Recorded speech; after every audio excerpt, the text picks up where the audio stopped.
Hello everyone, welcome back to my channel the law seekers. आज के video से हम शुरू करेंगे पंजाब कोर्ट्स एक्ट 1918। ये हरियाणा जुडिशरी के कोर्स में इंक्लूडेड है, तो इस वीडियो को ध्यान से देखिएगा। शॉर्ट में समझाऊंगा, इजीली समझाऊंगा। तो चलिए शुरू करते हैं।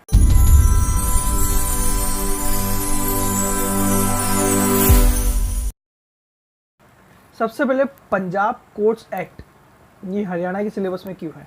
बिल्कुल सही बात है।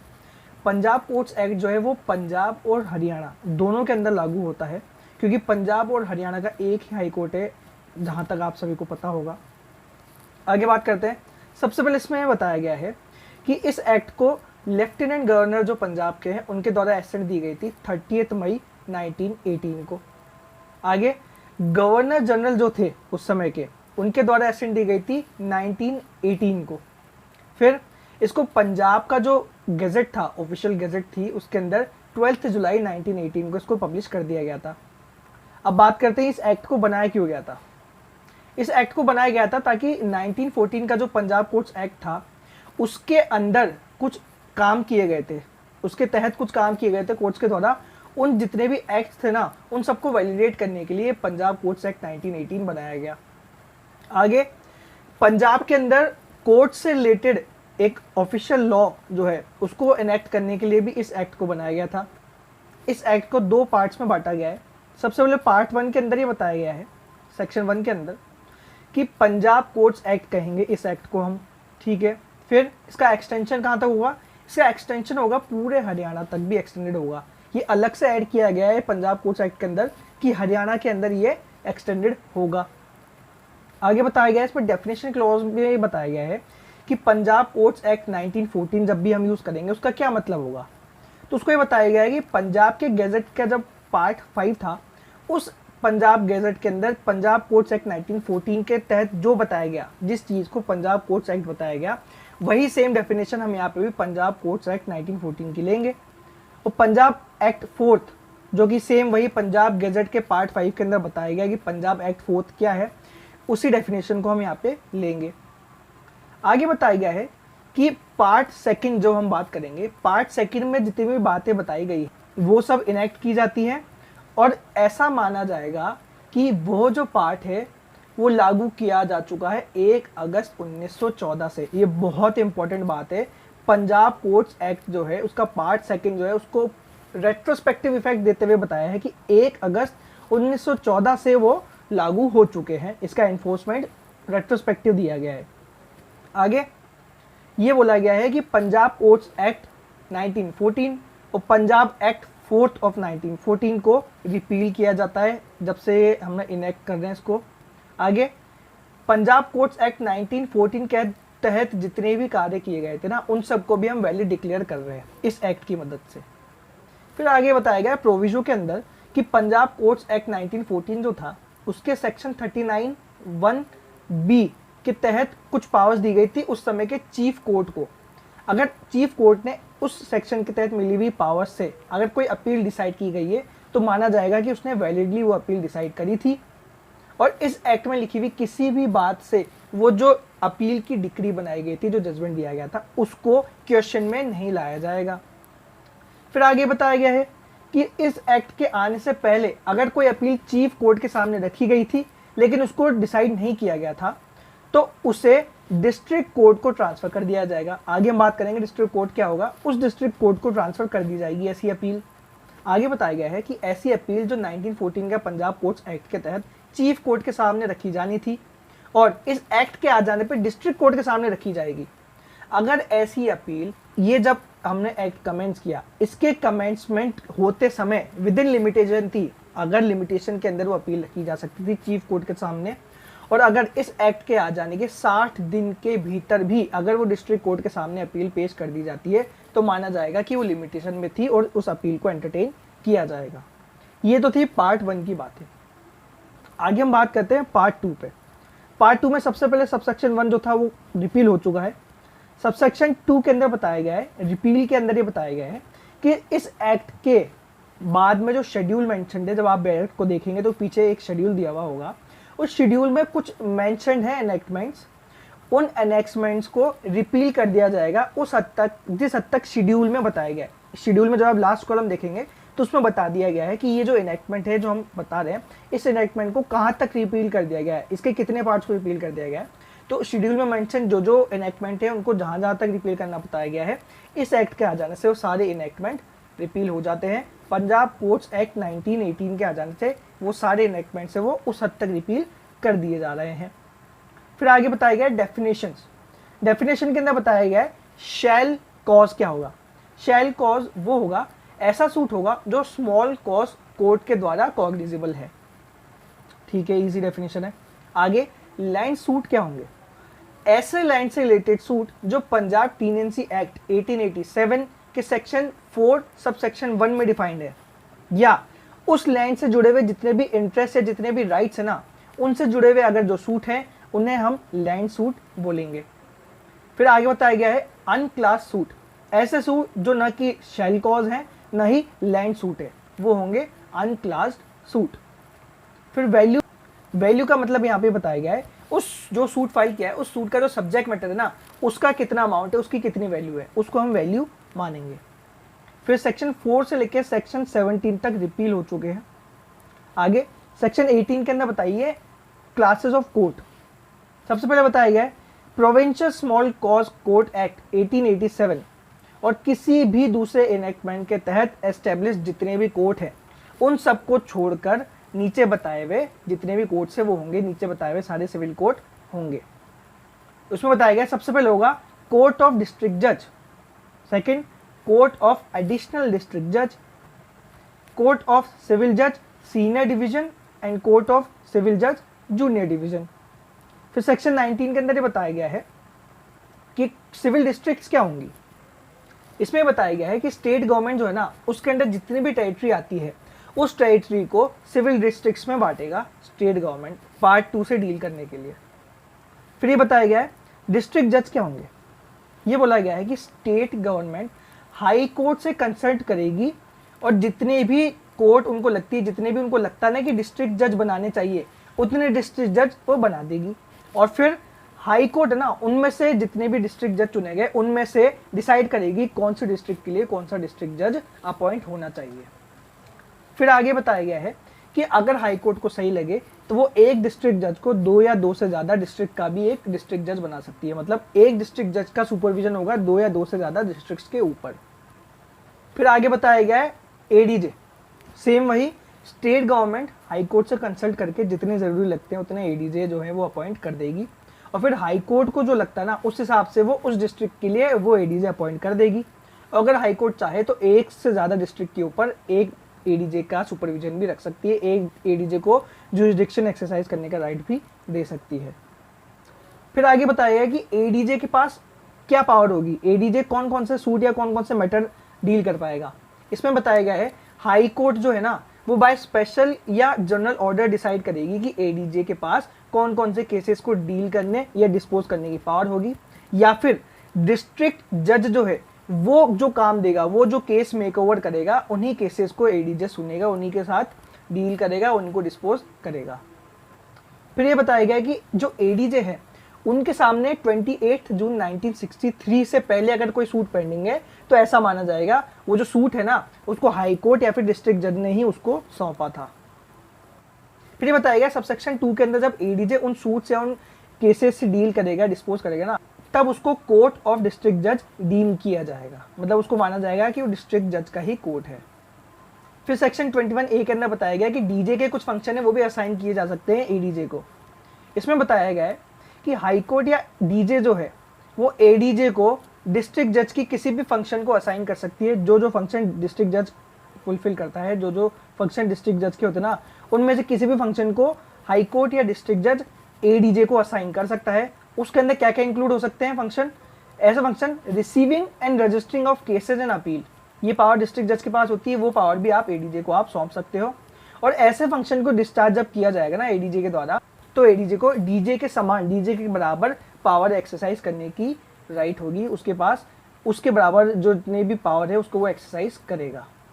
सेक्शन 22 के अंदर बताया गया है हाई कोर्ट से कंसल्ट करने के बाद में स्टेट गवर्नमेंट डिसाइड करेगी कि कितने तो सिविल जज सीनियर डिवीजन होने चाहिए और कितने सिविल जज जूनियर डिवीजन होने चाहिए, कितने लोग ये अपॉइंट होने चाहिए। फिर आगे बताया गया है हाई कोर्ट के पास ऐसी पावर है कि वो किसी भी जुडिशियल मजिस्ट्रेट के ऊपर सिविल जज सीनियर डिवीजन और सिविल जज जूनियर डिवीजन की जो पावर है वो कन्फर कर सकती है। फिर ये बताया गया कि जो जुडिशियल मजिस्ट्रेट को जो पावर दी गई ना सीजे सीनियर डिवीजन और जूनियर डिवीजन की, वो पावर कहाँ एक्सरसाइज करेगा वो, तो इसमें बताया गया कि हाई कोर्ट डिफाइन करेगी किस एरिया के अंदर वो जो जुडिशियल मजिस्ट्रेट है वो पावर अपनी जो एक्सरसाइज करेगा। फिर सेक्शन 23 रिपील हो चुका है। सेक्शन 24 के अंदर बताया गया है कि डिस्ट्रिक्ट कोर्ट जो है ना वो होगा principal civil court of original jurisdiction. इसमें बताया गया है कि डिस्ट्रिक्ट जज होगा ना उसका जो कोर्ट होगा उसको डिस्ट्रिक्ट कोर्ट माना जाएगा या फिर principal civil court of original jurisdiction in district माना जाएगा। सेक्शन 25 के अंदर ये बताया गया है कि किसी दूसरे इनेक्टमेंट में लिखी हुई बातों को छोड़ के जो डिस्ट्रिक्ट जज होगा ना उसके पास ओरिजिनल सिविल सूट के अंदर वैल्यू को लेकर, सब्जेक्ट मैटर की वैल्यू को लेकर अनलिमिटेड जुरिस्डिक्शन होगा। वो कितने भी लिमिट का जो सूट है वो अपने अंदर एंटरटेन कर सकता है, डील कर सकता है और डिस्पोज कर सकता है।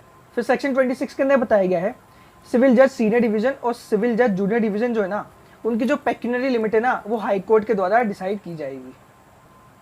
फिर आगे बताया गया है कि जुरिस्डिक्शन जो लोकल लिमिट्स ऑफ जुरिस्डिक्शन क्या होगी। सेक्शन 27 के अंदर बताया गया है कि हाई कोर्ट डिफाइन करेगी क्या लिमिट होगी जुरिस्डिक्शन की, और ये बोला गया है कि जब हाई कोर्ट किसी व्यक्ति को सिविल जज सीनियर डिवीजन या सिविल जज जूनियर डिवीजन बनाएगी, जब उनको अपॉइंट किया जाएगा तो उनकी लोकल लिमिट वही होगी जितनी लिमिट तक डिस्ट्रिक्ट की लिमिट बनी हुई है। मतलब एक डिस्ट्रिक्ट की जितनी लोकल लिमिट है ना उसके अंदर सिविल जज सीनियर डिवीजन और सिविल जज जूनियर डिवीजन की लोकल जुरिस्डिक्शन होगी। फिर सेक्शन 28 के अंदर स्पेशल जजेस एंड बेंचेस की बात की गई है। इसमें बताया गया है कि स्टेट गवर्नमेंट हाई कोर्ट से कंसल्ट करके किसी भी व्यक्ति को ऑनररी सिविल जज सीनियर डिवीजन या सिविल जज जूनियर डिवीजन अपॉइंट कर सकती है। और आगे बताया गया है कि अगर स्टेट गवर्नमेंट चाहे तो उन ऑनररी जजेस के ऊपर सिविल जज सीनियर डिवीजन या सिविल जज जूनियर डिवीजन की जो पावर इस एक्ट में दी गई है ना वो सारी पावर कन्फर कर दे। फिर ये बताया गया कि स्टेट गवर्नमेंट के पास ये पावर होगी कि इस सेक्शन के तहत जो ऑनररी सीनियर डिवीजन के जो सिविल जज बनाए गए हैं या जूनियर डिवीजन के जो सिविल जज बनाए गए हैं उन व्यक्तियों को पावर दे सकती है कि वो लोकल एरिया, जिस लोकल एरिया के अंदर वो एक्सरसाइज कर रहे हैं अपनी पावर, उसके अंदर वो अनइवन नंबर में साथ में बैठे और एक बेंच कॉन्स्टिट्यूट करे। अनइवन नंबर में बैठे और बेंच कॉन्स्टिट्यूट करे और फिर बेंच की तरह ही वो काम करें। और फिर उनको जो पावर दी गई है सिविल जज सीनियर डिवीजन या जूनियर डिवीजन की वो एज ए बेंच यूज करें, एक पूरी बेंच बन जाए और जो उनको पावर दी गई थी वो पूरी बेंच के पास उनके पास बनी रहे और उन पावर को उस तरीके से यूज करें एज अ बेंच।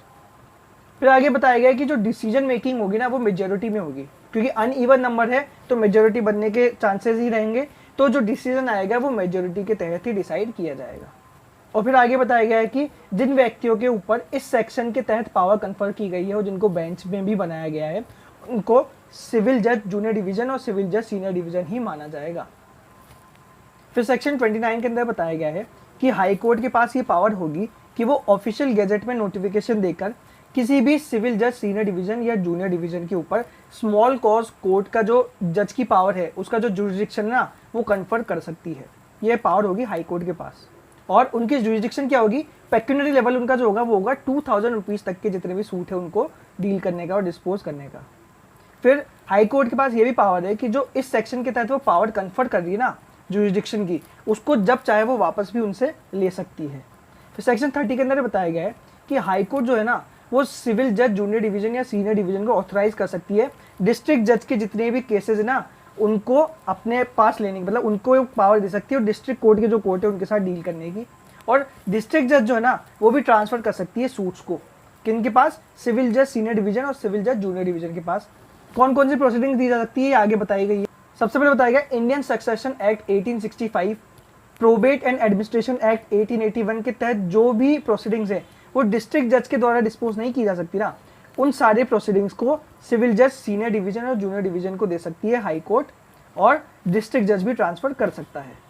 फिर आगे बताया गया है कि डिस्ट्रिक्ट जज है ना वो जब भी चाहे ऐसी प्रोसीडिंग्स उसने ट्रांसफर कर रही है उनको विड्रॉ भी कर सकता है और चाहे तो खुद उनको डिस्पोज कर दे या फिर अपने अंडर जितने भी सबऑर्डिनेट कोर्ट है ना उनमें से किसी और को ट्रांसफर कर दे कि आप डिस्पोज करिए। फिर बताया गया है कि जिन सिविल जजेस के सामने प्रोसीडिंग ट्रांसफर की गई है, जिनको ऑथराइज किया है ऐसी प्रोसीडिंग के साथ डील करने के लिए, वो जैसे डिस्ट्रिक्ट जज डील करता ना उन सूट्स को वैसे ही डील करेगा और जो रूल्स उस डिस्ट्रिक्ट जज के ऊपर लागू होते वही रूल्स उन सिविल जजेस के ऊपर भी लागू होंगे। फिर सेक्शन 31 के अंदर बताया गया है कि जो कोर्ट्स है उनकी सिटिंग कहाँ पे होगी, कहाँ पे होगा उनका प्लेस ऑफ सिटिंग। इसमें बताया गया कि हाई कोर्ट फिक्स करेगी कोर्ट कहाँ पर होगी, और ऐसी जगह जो है वो चाहे तो उस कोर्ट की लोकल जुरिडिक्शन में हो या चाहे उसके बाहर हो, हाई कोर्ट तय करेगी कि वो कहाँ पे बैठेंगे। और ये बताया गया कि जब तक इस सेक्शन के तहत कोई ऑर्डर नहीं आ जाता ना, तब तक वो उस कोर्ट की जो लोकल जुरिडिक्शन है ना, उसमें वो जहाँ चाहे वहाँ पर बैठ के अपनी जो प्रोसीडिंग्स है वो चला सकता है। सेक्शन 32 ऑमिट कर दिया गया है। फिर सेक्शन 33 में बताया गया कि कंट्रोल क्या होगा, कोर्ट्स के ऊपर किसका कंट्रोल होगा, कैसे कंट्रोल होगा। इसमें बताया गया कि जनरल सुपरिटेंडेंस तो हमेशा हाई कोर्ट का बना रहेगा, और उस जनरल कंट्रोल के सब्जेक्ट रहते हुए डिस्ट्रिक्ट जज का कंट्रोल होगा, और जितने भी सबऑर्डिनेट कोर्ट्स हैं उनके ऊपर रहेगा। मतलब इन सब के ऊपर हाई कोर्ट का सुपरिटेंडेंस तो रहेगा ही रहेगा, लेकिन डिस्ट्रिक्ट जज के नीचे आएंगे जितने भी सबऑर्डिनेट कोर्ट्स होंगे, उनकी जवाबदेही उस डिस्ट्रिक्ट जज के सामने ही होगी। फिर सेक्शन 34 में बताया गया है पावर टू डिस्ट्रीब्यूट बिजनेस। इसमें भी बताया गया है कि सीपीसी में लिखी हुई जितनी भी बातें हैं ना, उनके होते हुए भी डिस्ट्रिक्ट जज जो है वो रिटन ऑर्डर के द्वारा तय कर सकता है कि उसके अंडर जितने भी सिविल कोर्ट्स हैं उनके द्वारा कॉग्निजेबल सिविल बिजनेस जो है वो किस मैनर में डिस्ट्रीब्यूट किया जाए। मतलब सिविल बिजनेस के जो सूट्स है ना वो कैसे डिस्ट्रीब्यूट किया जाए, ये पावर होगी डिस्ट्रिक्ट जज के पास।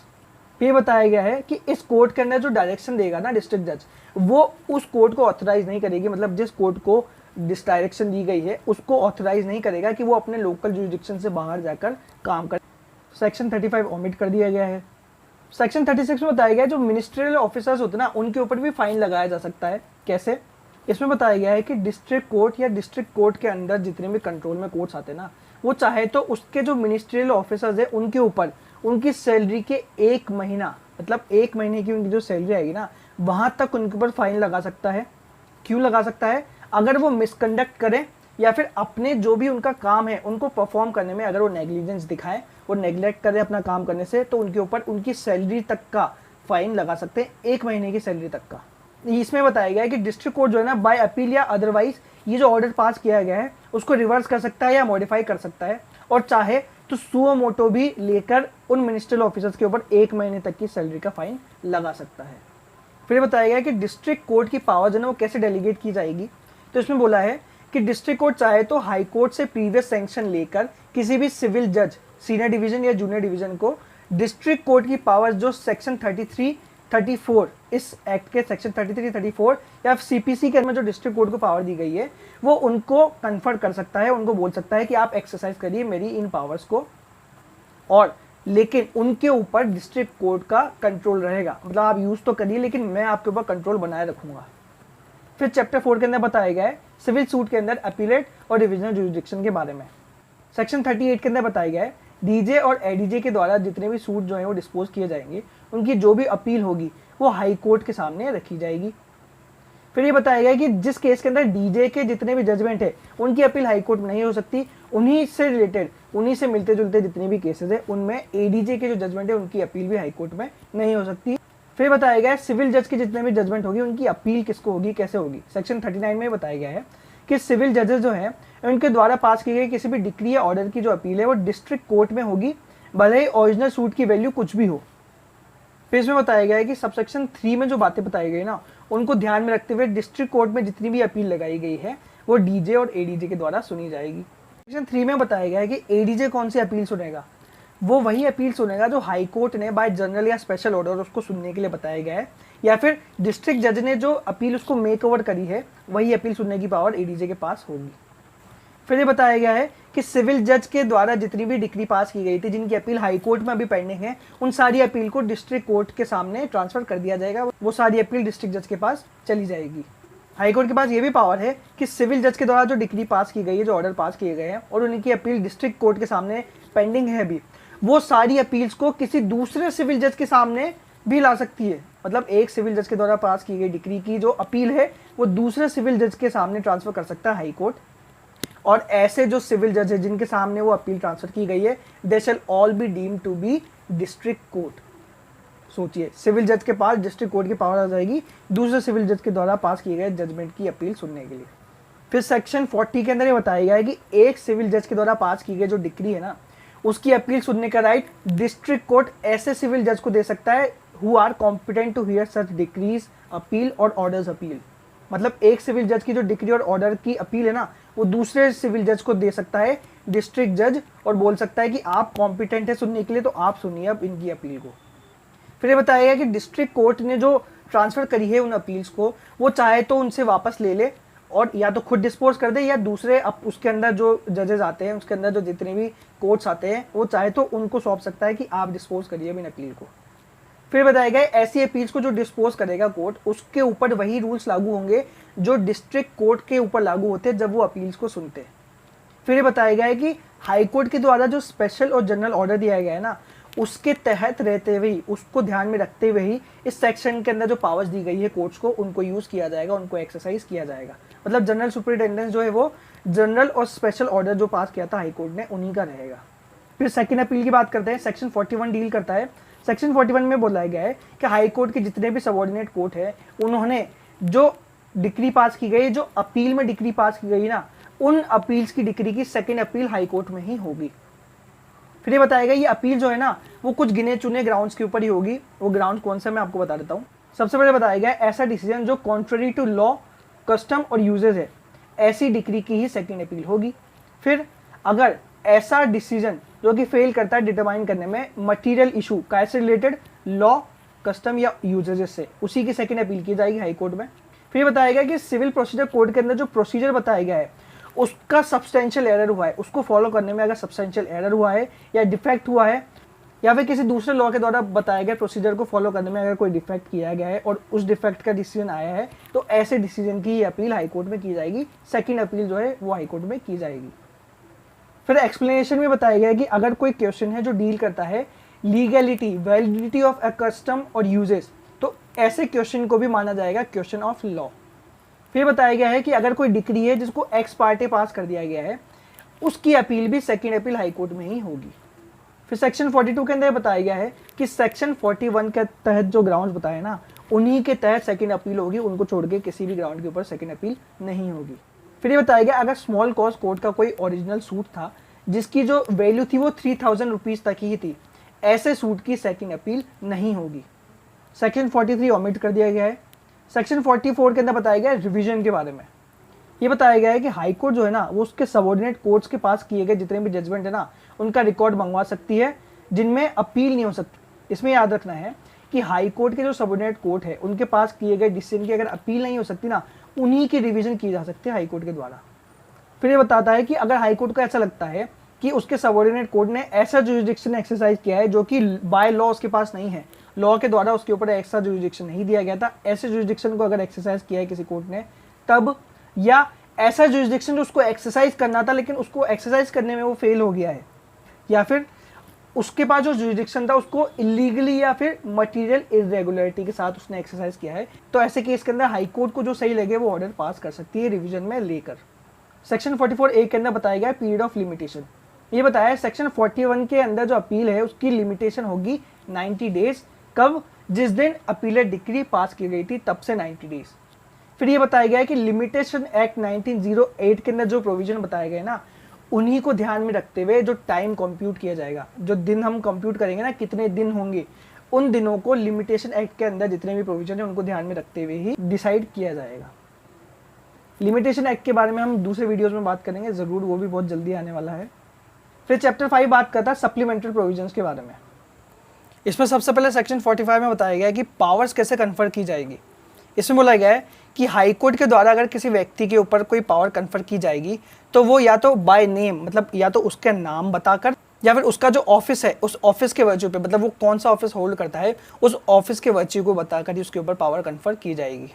फिर सेक्शन 46 का बताया गया continuance of power bye officers. इसमें बताया कि अगर इस पार्ट के तहत किसी व्यक्ति के ऊपर कोई पावर कन्फर की जाती है और अगर उसका किसी दूसरी जगह पर ट्रांसफर कर दिया जाता है सेम या हायर ऑफिस में, लेकिन उसके काम का जो नेचर है अगर वो सेम है, तो जब तक कि हाई कोर्ट का कोई विपरीत, कोई डिफरेंट, कोई ऑपोजिट डायरेक्शन नहीं आ जाती, तब तक वो व्यक्ति उस ट्रांसफर्ड लोकल एरिया में भी उन्हीं पावर को एक्सरसाइज करेगा जो उसके ऊपर कन्फर की गई थी सेक्शन 45 के द्वारा। फिर सेक्शन 46A के अंदर बताया गया provisions related to petition writers. कुछ पेटिशन राइटर्स होते हैं कोर्ट के अंदर, उनके ऊपर क्या क्या प्रोविजन होंगे ये भी बताया गया है इस एक्ट के अंदर। इसमें बताया गया है हाई कोर्ट जो है ना वो रूल्स बनाएगी समय समय पे, ये बताते हुए कि कौन व्यक्ति तो पेटिशन राइटर्स बन सकेंगे, उनके जो सबऑर्डिनेट कोर्ट है उनमें, हाई कोर्ट के जितने भी सबऑर्डिनेट कोर्ट है उनके अंदर पेटिशन राइटर कौन बन सकेगा, इससे रिलेटेड भी रूल्स बनाएगी हाई कोर्ट। फिर बताया गया है कि लाइसेंस इशू जो है उसके इशुएंस को रेगुलेट करने के लिए भी रूल्स बनाएगी। उन व्यक्तियों द्वारा बिजनेस कैसे कंडक्ट किया जाएगा ये भी तय करेगी हाईकोर्ट, और वो जो फी चार्ज करेंगे ना वो कितनी होगी, कितनी लिमिट तक हो सकती है, उसका स्केल भी जो है वो हाईकोर्ट ही डिसाइड करेगी। फिर बताया गया है कि अगर उन पेटिशन राइटर्स के द्वारा अगर कोई रूल ब्रेक किया जाता है तो कौन सी जो अथॉरिटी वो तो इन्वेस्टिगेट करेगी और कौन सी अथॉरिटी उनके ऊपर पेनल्टी इम्पोज करेगी। फिर बताया गया है कि लिस्ट ऑफ हॉलीडेज कैसे बनाई जाएगी। स्टेट गवर्नमेंट जो है ना उसके जनरल कंट्रोल में रहते हुए हाई कोर्ट डिसाइड करेगी कि कौन कौन से दिन जो हैं एक साल के अंदर हॉलीडे की तरह मनाए जाएंगे, कितने दिन की छुट्टी होंगी, और ऐसी लिस्ट तैयार करेगी और फिर ऐसी लिस्ट को ऑफिशियल गैजेट के अंदर पब्लिश भी किया जाएगा। फिर सेक्शन 47A के अंदर बताया गया है जो पेंडिंग प्रोसीडिंग्स है ना उनसे रिलेटेड क्या प्रोविजंस होंगे। फिर बताया गया कि जितने भी suit, appeal, revision, application, reviews, execution या कोई दूसरी प्रोसीडिंग्स है जो कि इस एक्ट के आने के वक्त पेंडिंग है, कहाँ, चीफ कोर्ट ऑफ पंजाब के अंदर, तो उन्हें कंटिन्यू किया जाएगा और कंक्लूड किया जाएगा high court of judicature at Lahore. Lahore में जो हाई कोर्ट जुडिकेटर था उस समय, उसके द्वारा इन जितनी भी प्रोसीडिंग्स है उनको कंक्लूड किया जाना था, और ऐसा माना जाएगा कि ये प्रोसीडिंग उस हाई कोर्ट के एट लाहौर जो जुडिकेचर रखता है उसी के अंदर पेश किया गया था, उसी के अंदर वो चल रही थी। और high court judicature at Lahore के पास ऐसी प्रोसीडिंग्स को लेकर वही जुरिडिक्शन होगा मानो वो जितनी भी प्रोसीडिंग्स है वो institute high court judicature at Lahore में ही की गई थी। फिर सेक्शन 48 को रिपील कर दिया गया है। सेक्शन 49 के अंदर बताया गया है amendment of Punjab land revenue act and Punjab tenancy act and Indian court fees act. In 3 acts के अंदर अमेंडमेंट होगा पंजाब कोर्ट एक्ट 1918 के आ जाने के बाद। क्या क्या चेंज होगा इसमें बताया गया है पंजाब लैंड रेवेन्यू एक्ट के अंदर सेक्शन 117 सबसेक्शन 2 का जो क्लॉज सी है उसमें जहाँ पे डिस्ट्रिक्ट वर्ड यूज़ किया गया था वहाँ पे सिविल जज सीनियर डिवीजन एंड सिविल जज जूनियर डिवीजन लिखा जाएगा। और सेक्शन 117 सबसेक्शन 2 का जो क्लॉज डी और ई है जहाँ पर डिविजनल कोर्ट वर्ड यूज़ किया गया है वहाँ पे डिस्ट्रिक्ट कोर्ट वर्ड सब्स्टिट्यूट कर दिया जाएगा। फिर आगे बताया गया है पंजाब टीनेंसी एक्ट के सेक्शन 99 के सबसेक्शन 1 में जहाँ पे डिविजनल कोर्ट लिखा गया है वहाँ पे डिस्ट्रिक्ट कोर्ट लिखा जाएगा। फिर इंडियन कोर्ट फीस एक्ट के सेक्शन 7(5)(b) के अंदर जहाँ वर्ड्स में 5 लिखा हुआ है वहाँ पर 10 सब्स्टिट्यूट कर दिया जाएगा। फिर सेक्शन 50 के अंदर बताया गया है कि पंजाब जनरल क्लॉजेस एक्ट के अंदर जो डिस्ट्रिक्ट जज की डेफिनेशन थी सेक्शन 2 सबसेक्शन 15 के अंदर उसको अमेंड कर दिया जाएगा। और क्या लिखा जाएगा वहाँ पे लिखा जाएगा अ डिस्ट्रिक्ट जज शैल मीन जज of principal civil court of original jurisdiction but shall not include high court in exercise of its ordinary or extraordinary original civil jurisdiction। फिर सेक्शन 51 के अंदर बताया गया कि जो एग्जिस्टिंग एनैक्टमेंट है उस समय के जो एग्जिस्टिंग एनैक्टमेंट थे उसके अंदर चीफ कोर्ट का रेफरेंस कैसे रखा जाएगा। इसमें बताया गया है कि 1918 के समय जो एनैक्टमेंट्स एनफोर्स थे ना उनमें हर appointment, order, rule, bylaw, notification या फॉर्म्स में जहाँ जहाँ पे भी सिविल कोर्ट ऑफ पंजाब लिखा हुआ है ना वहाँ पे 15 अगस्त 1947 तक तो high court judicature at Lahore लिखाया जाएगा। उसके बाद में मतलब 15 अगस्त 1947 में जब हमारा देश आज़ाद हो गया था उससे लेके जब तक हमारा कॉन्स्टिट्यूशन जो एनफोर्स हुआ था तब तक वहाँ पे लिखा जाएगा high court of east Punjab. उसके बाद आप सभी जानते हैं कि कॉन्स्टिट्यूशन के आते वक्त जिस टाइम कॉन्स्टिट्यूशन कमेंस हुआ उस दिन से जितने भी अलग अलग स्टेट्स और प्रोविजंस थे वो सब मिलके हमारा एक देश बना इंडिया। फिर इसमें बताया गया कि जिस दिन कॉन्स्टिट्यूशन कमेंस हुआ उस दिन से लेके 31 अक्टूबर 1966 तक जहाँ पर चीफ कोर्ट ऑफ पंजाब लिखा जाना था वहाँ पे अब लिखा जाएगा हाई कोर्ट ऑफ पंजाब। और फिर उसके बाद में लेकर अभी तक मतलब 31 अक्टूबर 1966 से लेके आगे तक का जितना भी समय है वहाँ पे उसको माना जाएगा high court of Punjab and Haryana. तो दोस्तों ये था पंजाब कोर्ट्स एक्ट 1918। उम्मीद करता हूँ वीडियो आपको पसंद आया होगा। इस वीडियो में बताई गई बातें आपको इजीली समझ आई होगी, ज़्यादा आपको टिपिकल नहीं लगा होगा। मेरे इस वीडियो को लाइक करिए, मेरे इस चैनल को सब्सक्राइब करिए, मेरे इस वीडियो को अपने उन दोस्तों के साथ शेयर करिए जो कि हरियाणा जुडिशरी की तैयारी कर रहे हैं, क्योंकि आने वाले समय में हरियाणा जुडिशरी का एग्ज़ाम बहुत ही जल्द होने वाला है। तो ईजिली उनको समझ आ जाए इसलिए आप इस वीडियो को कम से कम उनके साथ ज़रूर शेयर करिएगा और मेरे बाकी वीडियोज़ को भी और मेरे इस चैनल को भी अपने दोस्त के साथ ज़रूर शेयर करिएगा। जय हिंद, जय भारत।